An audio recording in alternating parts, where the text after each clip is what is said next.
Good morning everyone.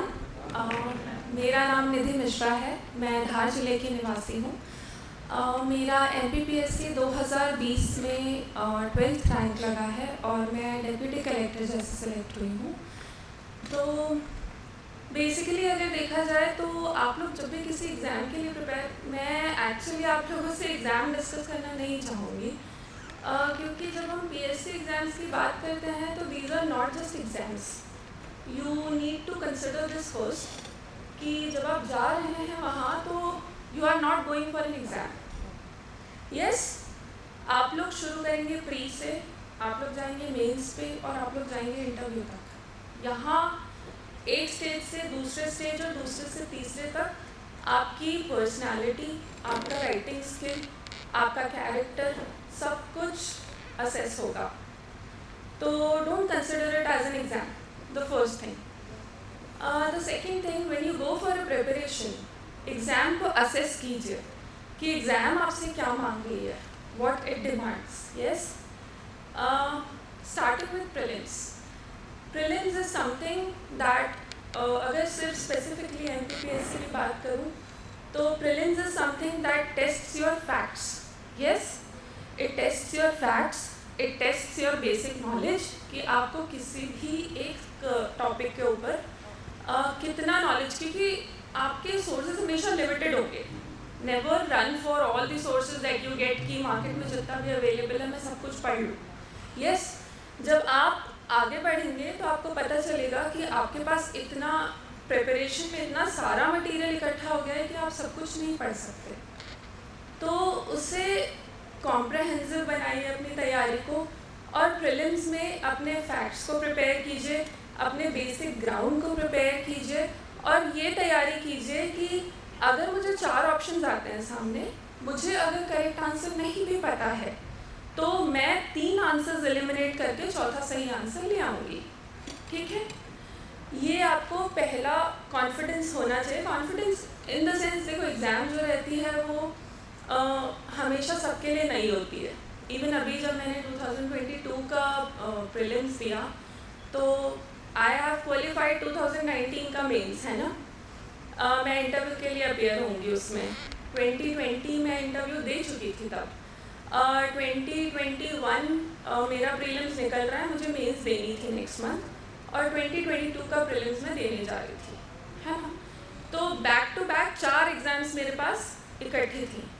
पर still when I was going for 2022 prelims I was scared, I was afraid.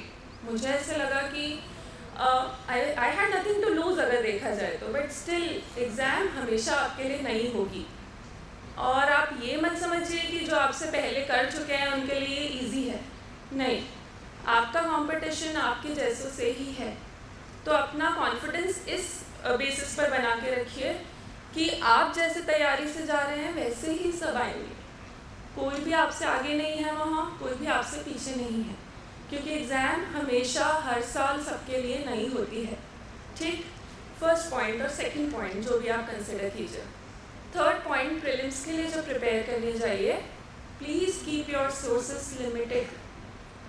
Her source को आप, जो भी source हो, अगर आपका MP का एक बुक आप पढ़ रहे हैं, कोई भी हो, वो अगर आप पढ़ रहे हैं उसे ही पढ़िए, बार बार रिविजन कीजिए। जो स्टैंडर्ड बुक्स हैं, NCERTs हैं, वो आप लोग अभी तक ऑलरेडी जानते होंगे, मुझे उसको डिस्कस करने की ज़रूरत नहीं है। पर अगर स्पेसिफिकली आप लोग चाहें तो we can discuss about it later.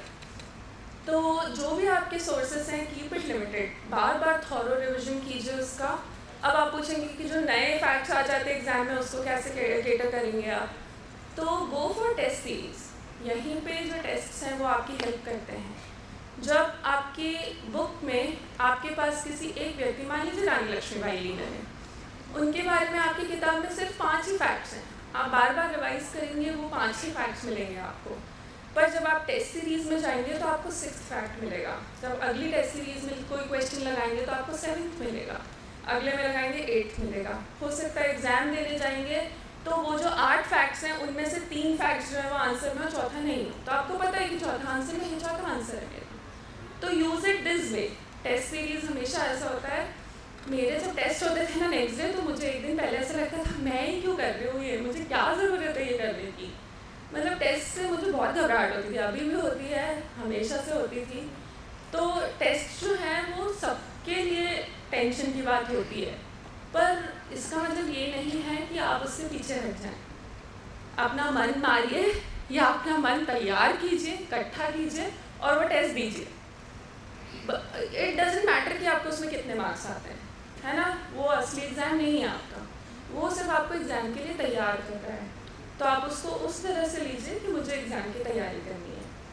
तो प्रीलिम्स के लिए आई सजेस्ट कि अपने सोर्सेज को लिमिटेड रखिए, प्लस रिविज़न थॉरो कीजिए, बार बार कीजिए, प्लस टेस्ट्स लगाइए, और जो टेस्ट्स लगाएंगे उनका भी रिविज़न कीजिए। ऐसा नहीं कि मैंने 100 क्वेश्चन लगाए, 80 मेरे सही हैं, तो नेक्स्ट टाइम जब आप 3-4 टेस्ट दे चुके रहेंगे ना, आप ये वाला टेस्ट भूल चुके होंगे। तो आप हमेशा कोशिश कीजिए कि जो आपके टेस्ट्स हैं उनको भी आप रिवाइज़ करें, एटलीस्ट जो गलत किया है आपने वो तो करें रिवाइज़, नहीं तो जो आपने गलत लगाया ना वो ही आपके दिमाग में बैठा हुआ रहेगा कि इसका आंसर भी यही है। तो अपने टेस्ट्स को भी पीछे मत छोड़िए, है ना, उसे तैयार कीजिए।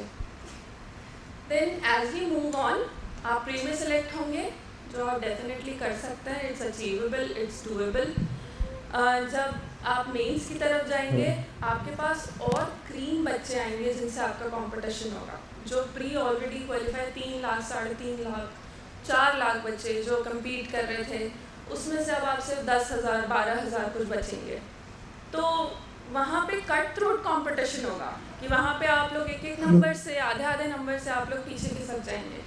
और ये एग्ज़ाम ऐसा है कि 1 नंबर से पीछे मतलब आपका रैंक पीछे, आपका सिलेक्शन जो है वो रुक सकता है। तो मेक श्योर कि जब आप मेंस के लिए जाएं तो अपने नोट्स अपने लिए रेडी रखें। अपने लिए से मेरा ये अर्थ है कि कभी भी ये मत सोचिए कि मुझे हमेशा सब कुछ पका पकाया मिल जाए, या मुझे किसी और टॉपर के नोट्स मिल जाएं और मैं उन्हें पढ़ लूँ और मेरा सिलेक्शन हो जाएगा। That's never possible.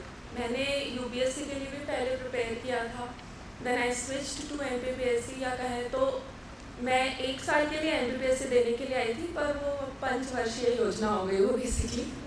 तो वो लूप हो गया कि जब हम लोग मेंस देने जा रहे हैं, या जब यूपीएससी का प्री है तो इधर का मेंस फंसा हुआ है, या जब यूपीएससी का प्री वापस आया तो इधर की प्री फंसी हुई है। तो वो फिर एक लालच भी आ गया कि यार इधर का प्री निकला हुआ है, मेंस दे देते हैं अच्छे से। तो वो एक लूप हो गया, हम लोग जिसमें फंस गए, है ना, 2018 से लेकर के 19 से लेकर के अभी 23 तक। तो जब आप मेंस के लिए जाएं, अब आप लोग लकी हैं कि आप लोगों के लिए अब तो रिजल्ट्स आते जाएंगे। तो जब आप मेंस के लिए जाएंगे तो फिर से वही बात, सोर्सेज को लिमिटेड रखिए। ये मत सोचिए कि किसी भी टॉपर्स के नोट्स आपको काम आएंगे, क्योंकि आपका लिखा हुआ, आपका समझा हुआ आपके लिए होता है ना। हमेशा जब भी तैयारी करने चलिए तो कभी भी ये मत सोचिएगा कि हमेशा तैयारी स्मूथ होगी। तैयारी स्मूथ नहीं होती है, पर्सनल लेवल पे भी स्मूथ नहीं होती है। आप कहीं भी बाहर जाएंगे, हर कोई आपसे पूछेगा क्या चल रहा है आजकल, और आप कुछ नहीं बोल पाएंगे क्योंकि कुछ कॉन्क्रीट नहीं होता है आपके पास बोलने को। पर आज जब मैं निकलती हूँ और मुझसे कोई पूछे कि क्या चल रहा है आजकल, मैं बता सकती हूँ क्या चल रहा है आजकल। तो ये बात ध्यान रखिएगा कि ये सारा जो स्ट्रगल होगा ये आपके लिए है, जो अचीव करेंगे वो भी आप करेंगे, तो जो स्ट्रैटेजी होगी वो भी आपकी ही होगी। आप लोग अपने लिए पर्सनलाइज्ड स्ट्रैटेजी बनाएंगे। किसी की स्ट्रैटेजी हो सकता है मैं आप लोगों को एक यूनिफॉर्म दे भी दूँ कि अच्छा सुबह 7 बजे उठ जाओ, 8 से 12 पढ़ लो, एक वो हो गया स्पेल हो गया, 1 घंटे आराम करो, 2 घंटे, फिर 3 घंटे पढ़ लो, एक और स्पेल हो गया। It never works. मुझे नहीं पता कि आप लोगों की लाइफ में क्या चल रहा है या आप लोग किस लेवल पे स्ट्रगल कर रहे हैं, तो मैं आप लोगों के लिए स्ट्रैटेजी नहीं बना सकती। आप लोग खुद ही अपने लिए स्ट्रैटेजी बना सकते हैं। तो इसलिए सबसे पहले स्ट्रैटेजाइज कीजिए। कैसे करेंगे?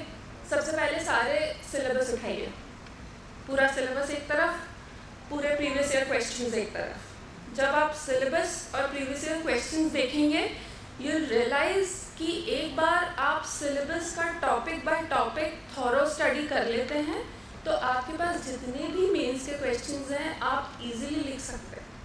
Once you go to the exam hall या आप जा रहे हैं एग्ज़ाम हॉल में, तो यू विल बी कॉन्फिडेंट कि अब कुछ भी आ जाए लिख तो दूंगी। अब क्या लिखूंगी ये उस प्रैक्टिस पे डिपेंड करता है। जो आपने पहले की है, पर ये कॉन्फिडेंस आना ज़रूरी है कि हाँ कुछ भी आ जाए लिख तो दूँगी। और ज़रूरी नहीं है, देखो जब आप एग्ज़ाम लिखने जाओगे ना तो कुछ एक क्वेश्चंस होंगे जो आपको नहीं आते होंगे, है ना। जैसे अभी पिछली बार 2020 का मेंस अगर मैं बोलूँ तो पेपर 3 था, है ना। Paper 3 was new for all of us. Paper 3 नया सिलेबस में ऐड हुआ है और वो यूजुअली सभी के लिए एक मुश्किल या बाधा बन गया है ना। तो पेपर 3 था, इट हैड अ क्वेश्चन कि VSEPR थ्योरी क्या है। अब मेरा बैकग्राउंड साइंस है, मैंने इंजीनियरिंग किया हुआ है, सिविल इंजीनियरिंग मैंने BE किया हुआ है, पर व्हेन इट केम कि VSEPR थ्योरी क्या है, मुझे VSEPR का फुल फॉर्म ही याद नहीं है। तो यू कैन नॉट से कि ये आर्ट्स वालों को नहीं आएगा, ये साइंस वालों के लिए स्ट्रॉन्ग है, ऐसा नहीं होता है। पेपर 1 अगर आर्ट्स वालों के लिए स्ट्रॉन्ग करने की बात है तो पेपर 3 साइंस वालों के लिए स्ट्रॉन्ग करने की बात है। तो you can not give this excuse कि यार ये ऐसा हो रहा है। और पेपर 3 इवन साइंस वाले भी, आई कैन अश्योर यू कि इवन साइंस वाले भी पिछली बार 2020 का पेपर देख के थोड़ा सा ठीक है ऐसे ही था बस कि हाँ ठीक है हो गया। तो एक्सक्यूज़ेस नहीं बना सकते आप कि पेपर ऐसा था, पेपर वैसा था।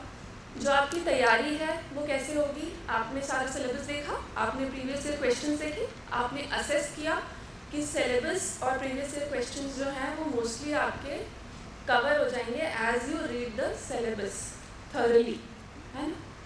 तो जब आप इस स्टेज पे आ गए हैं तो अब आप ये करेंगे कि आप अपने नोट्स को उस तरह से मॉडिफाई करेंगे, क्योंकि जब आप पढ़ने चलेंगे, अगर मैं किसी एक बुक की बात करूँ, चलो ले लो अपनी लक्ष्मीकांत ले लो, है ना। लक्ष्मीकांत गीता है हम लोगों के लिए पॉलिटी की, हम लोग सब लोग पढ़ते हैं उसको। तो जब लक्ष्मीकांत की बात करेंगे आप, तो लक्ष्मीकांत खुद एक इतनी कॉम्प्रहेंसिव बुक है कि आप उसमें से नोट्स नहीं बना सकते।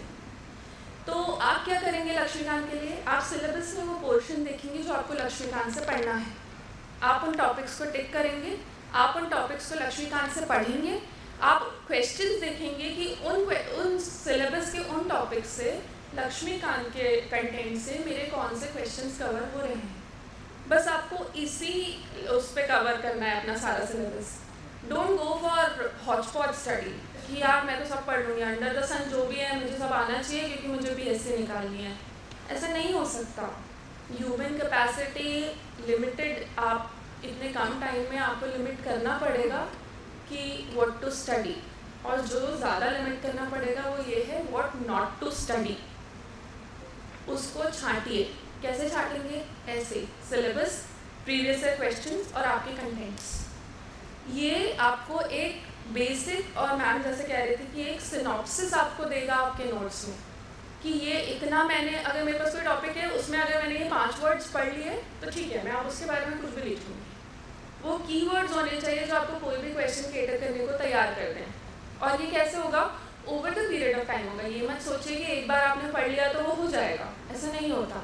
एक बार पढ़िए, दूसरी बार पढ़िए, तीसरी बार पढ़िए, चौथी बार में इतना रिफाइंड कंटेंट आपके पास खुद तैयार होगा कि आप खुद आश्चर्य करेंगे। फर्स्ट टाइम पढ़ा था तो इतना टाइम लगा था, फोर्थ टाइम पढ़ा था कम टाइम लगा है ना। तो ये मेंस में आपको करना पड़ेगा। और सबसे इम्पॉर्टेंट, जब कंटेंट तैयार है नहीं है कोई बात नहीं, पेपर लिखना मत छोड़िए। पेपर लिखेंगे तो ही वहाँ पेपर पूरा होगा। सबसे बड़ी बात है पेपर पूरा करना। हम लोग 19 के मेंस में तो बहुत सारा टाइम मिल गया था, पता नहीं साल 2 साल हुआ नहीं कितना, पर 19 का जब मेंस मैंने दिया था तो मैंने मेंस के पहले शायद 1 महीने या 2 महीने पहले मैंने लिखे होंगे, टेस्ट शुरू किए होंगे, पर मैंने उसके पहले कम से कम 22 पेपर्स लिख लिए थे, है ना, पार्ट और फुल टेस्ट मिला के। और मैंने जब पहला टेस्ट लिखा ना तो मैंने अपने भाई से बोला कि अगर मैंने ये ऐसा लिखा ना तो मुझे ब्रह्मा जी भी पास नहीं करा सकते इस एग्जाम में।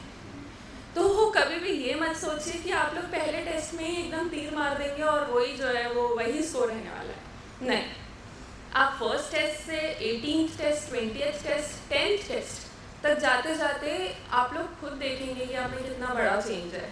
तो गो फॉर इट। कि आपको भले फिर से वही कहूँगी कि टेस्ट के पहले सबको डर लगता है, तो आपका मन नहीं होगा कि आप टेस्ट दें, पर फिर से वही मन को इकट्ठा कीजिए, तैयार कीजिए, खुद को रेडी कीजिए कि कुछ हो ना हो टेस्ट तो लिखना है। टेस्ट लिखिए। प्री के लिए भी ये मस्ट है, मेंस के लिए भी ये मस्ट है। एक बार जब आप इसके लिए रेडी हैं तो अपने कंटेंट को, जब आप कंटेंट को रिफाइन कर चुके हैं, तब आप आएंगे प्रेजेंटेशन पे। आपके पास जब आप पीएससी की कॉपीज़ आप देखेंगे तो उसमें क्या है, जगह लिमिटेड है अपने पास, है ना।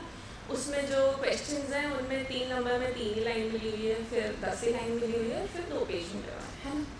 तो उसके हिसाब से अपने कंटेंट को लिखने के और ढालिए। जैसे अगर कहीं आप मान लीजिए कहीं कंपैरिजन आया या कहीं डिफरेंस आया, तो पैराग्राफ में लिखने से अच्छा है कि आप उसको टेबल में लिख दीजिए, है ना। जब आप 11 नंबर का क्वेश्चन लिखने जा रहे हैं तो इंस्टेड ऑफ गोइंग कि पूरा ऐसे का ऐसा पैराग्राफ वाइज लिख दिया, कोशिश कीजिए कि उसमें कोई चार्ट, फ्लो चार्ट यूज़ कर लीजिए या कोई डायग्राम यूज़ कर लीजिए, कुछ भी जो आपका ऐसा लगता है कि ये ज़रूरी है, कि जो आपको ऐसा लगता है कि यहाँ पे अप्रोप्रिएट है ना। ऐसा नहीं कि हर क्वेश्चन में निशाना ही अपने दोस्त को, ऐसा नहीं है ना। जो आपको ऐसा लगे कि यहाँ पे अप्रोप्रिएट है, यहाँ पे सफाइस कर देगा, बिल्कुल डालिए उसको, ठीक है। उससे आपकी कॉपी जब एग्जामिनर चेक करने बैठता है ना, तो आप टीचर से पूछिएगा कभी, उनके पास तो बंडल टू बंडल कॉपी है, उन्हें क्या करना है, उन्हें चेक करना है उसको। अब जब वो चेक करने बैठते हैं ना, तो आपकी कॉपी तक आते आते पता नहीं ऊपर उन्हें कितनी कॉपी चेक कर ली है। तो ऐसा ना हो कि आपकी कॉपी तक आते आते वो बोर हो जाए व्यक्ति। आप अपनी कॉपी को ऐसा दीजिए उन्हें मौका कि उनका खुद मन हो कि वो छोटे से डायग्राम को देख के ही इज़ रेडी कि वो आपको नंबर देगा। पूरे नहीं देगा तो बाकी अभी ऊपर की जो 10 कॉपीज दी उनसे ज़्यादा देगा, है ना। तो ये आपकी जिम्मेदारी है, ये कोई और आपको नहीं करके दे सकता, ये आपकी स्ट्रैटेजी है, ठीक है। तो टेस्ट लिखिए और टेस्ट में ये कोशिश कीजिए कि इनकलकेट कर सकें कि डायग्राम्स कैसे बनाने हैं। अगर टेबल में लिख पाऊँ तो टेबल में लिख दो डिफरेंसेस। अगर फैक्ट्स आप, क्योंकि आप अगर एमपीएससी की तैयारी करेंगे तो आपको पता है कि आपको फैक्ट्स बहुत सारे चाहिए ऑलरेडी। तो अगर आपके पास फैक्ट्स हैं, कोशिश कीजिए कि जो अपना इकोनॉमिक सर्वे या बजट आता है उसके फैक्ट्स लीजिए, क्योंकि वो सबसे ज़्यादा प्रूव्ड होते हैं ना, तो उनको यूज़ कीजिए। और जहाँ ज़रूरत हो, जैसे सोशलॉजी में आपको बहुत ज़्यादा ज़रूरत पड़ेगी, जब आप वुमेन एंड चाइल्ड के ऊपर कुछ लिखना चाहेंगे तो आपको चाहिए, माल न्यूट्रिशन पे कुछ लिखना चाहेंगे आपको स्टंटिंग, वेस्टिंग, अंडर न्यूट्रिशन, है ना, हर चीज़ का डेटा चाहिए आपको। तो कोशिश कीजिए कि एक पेज बनाइए और उस पर ये सारा डेटा इकट्ठा कीजिए, ठीक है। ये आपका मेंस का स्ट्रैटेजी है। जब आप इंटरव्यू पे जाएंगे, अब तक आप लोग इतना घिस चुके होंगे प्री और मेंस करके कि आप लोग खुद इतना आपको पता होगा कि मुझे इतना नॉलेज तो है कि मैं कुछ अच्छा बोलूँगी, है ना। बस आपको क्या करना है, आपको अपने से स्पेसिफिक जो चीज़ें वो आपको स्ट्रॉन्ग करनी है। अब जैसे मैं धार की हूँ, है ना, मैं धार जिले में रहती हूँ। धार जिला ऐतिहासिक, जो एमपी के वो जानते हैं, धार जिला जो है ऐतिहासिक तौर पे आप लोग सब लोग राजा भोज एंड ऑल पढ़ते होंगे। तो जब आप धार के लिए जाते हैं तो बहुत अब उसका भले बहुत मैंने नाम भी नहीं सुना होता है, पर वो ऐतिहासिक तौर पर वो बहुत मतलब इम्पॉर्टेंट है। तो आप अपने सराउंडिंग्स को तैयार कीजिए, अपनी पर्सनालिटी को तैयार कीजिए। जैसे मेरा डीएएफ था, है ना। अब मेरा डीएएफ था कि मेरे 10th में स्टेट मेरिट है मेरा, है ना, 4th रैंक था मेरा स्टेट मेरिट में। फिर जब मैंने BE सिविल किया तो मुझे चांसलर स्कॉलरशिप है। तो इसको आप रेडी कीजिए कि चांसलर स्कॉलरशिप, तो क्या है चांसलर स्कॉलरशिप। कोई आपसे पूछ रहे, अच्छा आपको चांसलर स्कॉलरशिप है, होता क्या है चांसलर स्कॉलरशिप, पता नहीं सर, सर्टिफिकेट है बस, मुझे नहीं पता क्या होता है। ये नहीं होना चाहिए, है ना। ये आपका डीएएफ है, आपको अपने बारे में पूरी जानकारी होनी चाहिए। अच्छा आप धार से हैं, हाँ धार से हैं, तो आपका एड्रेस बोलिए, ठीक है सर ये है मेरा एड्रेस। अच्छा वहाँ तो ये भी है, तो इसके बारे में कुछ बताइए। आप खुद से बात कर सकते हैं, आपका ज़िला, आपकी पर्सनालिटी आपसे बेहतर कोई नहीं जानता, है ना। और डोंट गो फॉर ऐसा कि यार जितने मॉक इंटरव्यूज़ दूंगी उतने में मुझे जितने सजेशंस मिलेंगे मैं, क्योंकि बहुत कम समय मिलता है जब नोटिफिकेशन आता है और इंटरव्यू होता है। मेरा पहले दिन ही था इंटरव्यू 27 अप्रैल को, तो आई वॉज वेरी नर्वस कि पहला ही दिन है, ऊपर से इंटरव्यू है। और मैं अभी एमटेक कर रही हूँ GSITS एनवायरमेंटल इंजीनियरिंग, तो मुझे ऐसे लगा कि ऐसा नहीं हो जाए कि फंस जाऊँगा बहुत गंदा, क्योंकि कोई अब अगर पहले बच्चे दिए हुए रहते तो उनसे आप पूछ सकते कि यार क्या हो रहा है, क्या पूछ रहे हैं। पर अब फर्स्ट डे ही है तो आप भगवान जाने क्या है, वहाँ जाके निकलेंगे तो ही बता पाएंगे क्या हो रहा है। तो जब आप इंटरव्यू के लिए जाइए तो कोशिश कीजिए कि अपना नाम, अपना सरनेम, अपना एड्रेस, अपना ज़िला, आपका डीएएफ, आपका जो भी एजुकेशनल बैकग्राउंड है वो सब कुछ इस तरह से तैयार कीजिए कि अगर इनसे रिलेटेड कोई क्वेश्चन आता है तो आप ज़रूर आंसर करेंगे। अब जैसे मेरा, अगर मैं कुछ क्वेश्चन एग्जाम्पल में दूँ तो मेरा एमटेक एनवायरनमेंट चल रहा है अभी, है, मेरा सिर्फ थीसिस बचा हुआ है एज इन, पर मेरा 60% 70% ऑफ इंटरव्यू जो था वो अबाउट एमटेक एनवायरमेंटल इंजीनियरिंग था। मतलब उन्होंने शुरू वहीं से किया कि आपको क्या लगता है एनवायरनमेंट की सबसे बड़ी प्रॉब्लम क्या है, आप 2 सबसे बड़ी कौन सी प्रॉब्लम्स देखती हैं। तो ये तो जनरल क्वेश्चन ही है, आप सब बता सकते हैं, पर जब आप उसको बताते हैं तो फिर ये होगा कि अच्छा अब इनका सोल्यूशन क्या है, अच्छा इस सोल्यूशन में ये क्या है। तो अब मैंने बोला एयर पोल्यूशन जो है वो मुझे लगता है सर एयर पोल्यूशन और प्लास्टिक पोल्यूशन मेरे ख्याल से सबसे बड़ी समस्या है। तो मैंने बोला अच्छा एयर पोल्यूशन है, तो एयर पोल्यूशन में एयर क्वालिटी इंडेक्स क्या होता है। मैंने बोला ठीक है सर ये होता है। अच्छा उनमें कौन सी गैसेस नापते हैं सर, ये गैसेस है। अच्छा कैसे नापते हैं, फार्मूला क्या है। अब मैंने फर्स्ट ईयर में फार्मूला देखा था, नो डाउट, क्योंकि मैं एनवायरमेंटल इंजीनियरिंग की हूँ, तो मैंने फर्स्ट ईयर में फार्मूला देखा था। पर अगर मुझसे कोई उम्मीद करे कि मुझे फर्स्ट ईयर का फर्स्ट सेमेस्टर का फार्मूला फोर्थ सेमेस्टर में याद होगा तो बहुत मुश्किल है, क्योंकि मैं इधर तैयारी भी कर रही हूँ, मैं उधर एमटेक भी कर रही हूँ, तो वो बहुत, मैंने इतना थोड़ा डीप में पढ़ा था। पर आपको एक बेसिक आइडिया रहता है कि हाँ सर ये ऐसा कुछ है उसमें, पर आई am not sure of it, I am not aware of it, है ना। तो ये आप लास्ट में जब आपको एक क्वेश्चन से 5 क्वेश्चन बन जाते हो, छठे क्वेश्चन में अगर आप बोलते कि sorry sir I am not aware of it और I look into it, that's fine, that is very fine. मतलब आप लोग ऑलरेडी अपना बेस प्रिपेयर कर चुके हैं कि हाँ व्यक्ति को कुछ आता है, शुरू से सॉरी नहीं बोल रहे हैं। पर ऐसे नहीं हो जाएगी आपसे शुरू में पूछा कि अच्छा बताओ ये क्या होता है, तुम्हारे डीएफ में लिखा हुआ है, नहीं पता सर। तो वहाँ से क्या होता है, एक तो आपका कॉन्फिडेंस गिरने लगता है, दूसरा सामने वाले का भी आप में कॉन्फिडेंस गिरने लगता है कि आगे पता नहीं क्या लिख के दिखाएंगे, है ना। तो अपने बारे में तैयारी कीजिए, अपने आप के लिए तैयारी कीजिए। और यूजुअली जब तैयारी करते हैं ना तो क्या होता है कि मैं जैसे बोल रही थी कि हमारी तो 5 वर्षीय योजना हो गई, तो हम लोग इतने सालों में एक्चुअली हमारे साथ क्या हुआ कि कभी तो हम एकदम मोटिवेशन पीक पे रहता है हमारा, सुबह उठे और ऐसा लगता है आज तो लाओ 2-3 टेस्ट लिखूंगी, एकदम सबसे ज़्यादा नंबर मुझे आएंगे। अगले दिन मुझे कोई बोले तो मुझे उठने का भी मन नहीं होगा कि यार आज पढ़ना है मुझे। तो सबके साथ होता है ये, है ना, ये सिर्फ आप लोगों के साथ या मेरे साथ नहीं है।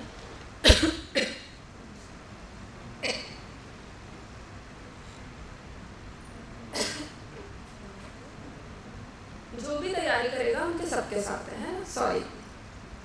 तो ऐसे परेशान होने की बात नहीं है कि जब भी आपकी तैयारी हो तो एक दिन बहुत हाईली मोटिवेटेड रहेंगे आप, दूसरे दिन आप हो सकता है कम मोटिवेशन हो, तो इट्स फाइन, ये सबके साथ होता है। आप अपने पेरेंट्स से पूछेंगे उनके साथ भी होता है।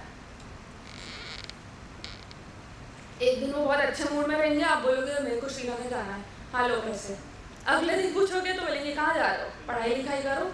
तो दिस इज फाइन, ये यूजुअल है, ये हर ह्यूमन के साथ होता है। मोटिवेशन आपको हमेशा चाहिए होता है, तो आई विल सजेस्ट कि आप एक इंटरनल मोटिवेशन रखिए rather देन एक्सटर्नल मोटिवेशन, है ना। मुझसे हमेशा पूछ रहे हैं कि मोटिवेशन क्या है, तो मेरा जब रिजल्ट आया ना तो भी मैंने मम्मी को बोला मम्मी नौकरी लग गई। तो ये मेरा मोटिवेशन ये था कि मुझे नौकरी चाहिए, एक ऐसी नौकरी चाहिए जो मेरे लिए भी हो, जो मेरी फैमिली के लिए भी हो, मेरी सोसाइटी के लिए भी हो, है ना। मैं हमेशा मम्मी से बोलती थी मुझे 24/7 वाली नौकरी चाहिए, मुझे 9 to 5 वाली नहीं चाहिए। तो मैंने अपने लिए वो नौकरी चुनी, है ना। आप लोग यहाँ आ रहे हैं तो आप लोग भी अपने लिए एक ऐसा मोटिवेशन रखिए कि हाँ ये चीज़ मेरे लिए है, ये चीज़ मेरी फैमिली के लिए, ये चीज़ उस सोसाइटी के लिए है जिसने मुझे आज तक इतना कुछ दिया है, ठीक है। तो आपको कभी भी एक्सटर्नल मोटिवेशन या वीडियोज़ एंड ऑल देखने की ज़रूरत नहीं पड़ेगी मोस्टली, ठीक। और कभी पढ़ती भी है तो इट्स फाइन, वो इसलिए बने हुए हैं, है ना। कभी भी परेशान नहीं होना तैयारी के टाइम कि अब क्या। और कोशिश कीजिए कि आसपास वाले लोगों से थोड़ा सा, मतलब उनके ओपिनियन से कम फ़र्क पड़े आपको, क्योंकि तैयारी में सबसे पहले यही होता है, अरे ग्रेजुएशन हो गया कुछ नहीं कर रहे हो। और अपने आसपास वालों को देखोगे आप, मेरे साथ वाले बहुत सारे विदेश चले गए नौकरी के लिए, बहुत सारे यहाँ भी हैं, तो they are at good position. Engineering के बाद भी पीपल नो कि क्या है। तो उन लोगों को देख के मुझे हमेशा ऐसा लगता था यार इनका तो अभी तक बहुत बढ़िया सेट हो गया, मेरा क्या है। तो नॉर्मल है, पर अपने आप को तैयार कीजिए कि ये मैंने खुद के लिए चूज़ किया है और I do justice with this, है ना। आखिरी में मैं आप लोगों से बस यही कहूँगी कि तैयारी कीजिए। आज जब मैं यहाँ खड़ी हूँ तो मैं आप लोगों से गारंटी के साथ लिख के ये दे सकती हूँ कि all of your hard work is worth it. आप जब यहाँ खड़े होंगे आपको खुद समझ आएगा कि मोस्टली आप लोगों में से बहुत सारे लोग ऐसे होंगे जिनका नॉलेज है, जिनका पर्सनालिटी कैरेक्टर मुझसे बहुत स्ट्रॉन्ग है, पर आप लोग ये मत वो कीजिए कि यार मेरा क्यों नहीं हो रहा है, इनका क्या है, क्या डिफरेंस है। कुछ डिफरेंस नहीं है, कोई भी डिफरेंस नहीं है। बस हार्ड वर्क, बस डेडिकेशन, बस परसिवरेंस। थोड़ा सा वेट और कीजिए, थोड़ा सा टाइम और दीजिए अपने आप को, और आप लोग डेफिनेटली यहाँ होंगे। मैं गारंटी के साथ लिख के दे सकती हूँ, है ना। और